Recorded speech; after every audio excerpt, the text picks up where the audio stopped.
ሰላም ሰላም ውድ የሰኒ ዘሚካኤል ዩቲዩብ ቤተሰቦች እንዴት አላችሁ? እግዚአብሔር ይመስገን እኔ ሰላም ነኝ። ለቪዲዮ ውድ ተከታታዮቻችን በዛሬ ዕለት ደግሞ ንጉሥ ሰለሞን በሮም ያነገሰው ልጅ አለው።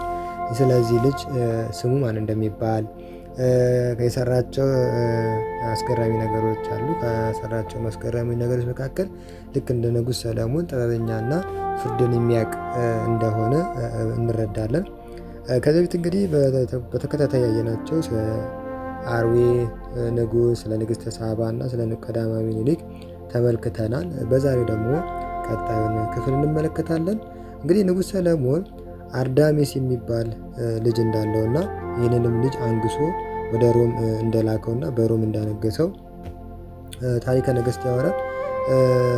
እንግዲህ በነገሰ በ2 ዓመት እንደ አባቱ በጥበብ ፍርድን እየፈረደ 2 ዓመት ከቆየ በኋላ ከዕለታት አንድ ቀን ግን አንድ ጉዳይ ገጠመው። ታሪኩም እንደዚህ ነው። አንድ ያፈራ ወይን የነበረው አንድ ሰው ነበረ። ብዙ በጎች መጥተው የወይኑን ፍሬውን ቅጠሉን በሉበት፣ ግንዱ ብቻ ቀረ። የወይኑ ባለቤትም ይህንን ባየ ጊዜ አለቀሰ። የሀገሩን ሽማግሌዎች ሰብስቦ ይህ ወይን ተበላብኝ፣ ፍረዱልኝ አላቸው። ከዚህ በኋላ የበጎችን ጌታ አስጠርተው እኒህ ሽማግሌዎች በበሉበት ፈንታ በጎችን ለዚህ ለወይን ባለቤት ስጥ ብለው ፈረዱበት። ያም ባለቤት ይህንን ፍርድ ባየ ጊዜ በሰማ ጊዜ ከንጉሱ ሄዶ ነገረው። ከሕፃንነቴ ጀምር ያረቧቸው በጎቼ ለዚህ ለባለ ወይን ባለቤት ስጥ ብለው ፈረዱብኝ አለው። ንጉሱም ይህንን በሰማ ጊዜ የፈረዱበትን ሰዎች አስጠርቶ በምክንያት እንደፈረዱበት ለምን እንደፈረዱበት ጠየቃቸው ማለት ነው። ከዛ የወይኑን ጌታም ጠየቀው። የተበላ ወይን አያብብም አያፈራም እና ለምንድነው ይህ ፍርድ የተፈረደበት ብሎ ይጠይቋል። የወይኑም ጌታ መለሰ፣ የዛሬ ዓመት ያብባል ያፈራል ለጉዳይ ለዛሬ ግን ዛሬ አሁን ላይ ግን ለጉዳይ የማውለው አጣው አለው።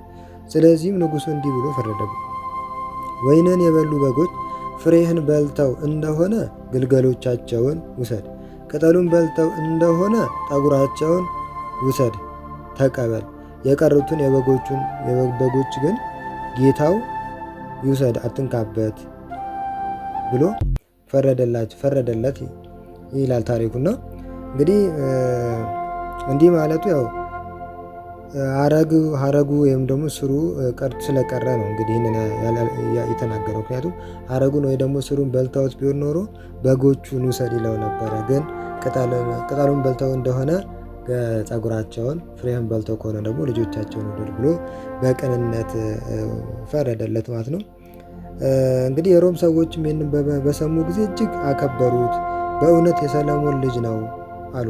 የጥበበኛ ልጅ ጥበበኛ ነው እንደሚባለው መንግስት ማለት እውነት ነው፣ ፍርድ ማለትም እውነት እንዲህ ነው ብለው ንጉስም ምንድነው አከበሩት። እውነትም የጥበበኛ ልጅ ነው ብለው አክብረው ለብዙ ዘመናት ይገዙለት እንደነበረ ታሪክ ነገሥት ያወራናል እና ከቀዳማዊ ምኒልክ እንግዲህ ንጉሥ ሰለሞን ብዙ ቁባቶች እንዳሉትና ግን ከነዛ ቁባቶች በምሳሌት የሚታወቀው ቀዳማዊ ምኒልክ እንዲሁም ደግሞ ይሄ አሁን ስንነጋገርበት የነበረው አርዳሚስ እንዲሁም ደግሞ ሌላኛው ደግሞ ዛጌ የሚባል በታሪክ ዘንድ የሚታወቁ ልጆች እንዳሉት ታሪክ ያትታል።